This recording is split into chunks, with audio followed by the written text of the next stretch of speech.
বরের সাথে রাগ করেছি, ভাবছি বরের ভাত খাবো না, তাই আজ সবজি খিচুড়ি রান্না করছি। ভাত খাওয়া বাদ দিয়েছি তাই বলে কি না খেয়ে থাকবো? কখনোই নয়। তাই তো আমি বানাচ্ছি মজাদার সবজি খিচুড়ি। বিভিন্ন প্রকার সবজি, সামান্য পরিমাণ চাল আর ডাল দিয়ে আজকে আমি সবজি খিচুড়ি রান্না করব। সবজি খিচুড়ি এই শীতের মধ্যে খেতে যেমন মজাদার, ঠিক তেমনই পুষ্টিগুণে ভরপুর। এখন আমি খিচুড়ি রান্না করার জন্য একটা কড়াই চুলার উপরে উঠিয়ে দিয়েছি। এর মধ্যে ধুয়ে রাখা চাল ডাল দিয়ে দিব। এরপর সাদা লাউ কুচি, মটরশুঁটি, গাজর, এরপর দিব পেঁয়াজ কুচি আর কাঁচামরিচ কুচি। এরপর দেব 1 টেবিল চামচ হলুদের গুঁড়ো, 1/2 টেবিল চামচ পরিমাণ মরিচের গুঁড়ো, 1/2 টেবিল চামচ পরিমাণ ধনে গুঁড়ো। এরপর 2টা তেজপাতা, 2-3 টুকরা দারচিনি আর আদা রসুন জিরা বাটা। এরপর দিব তেল আর 1.5 টেবিল চামচ লবণ। সবগুলো উপকরণ দেওয়া হয়ে গেলে খুব ভালোভাবে মাখিয়ে নিব।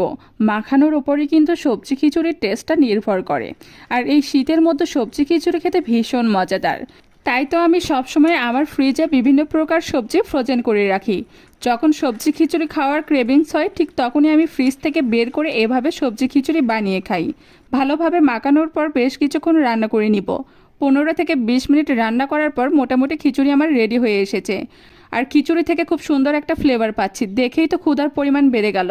তাই তো আমার মতন যেসব আপুরা বরের উপর রাগ করে ভাত খেতে চাও না, তারা কিন্তু চাইলেই এরকম সবজি খিচুড়ি বানিয়ে খেতে পারো।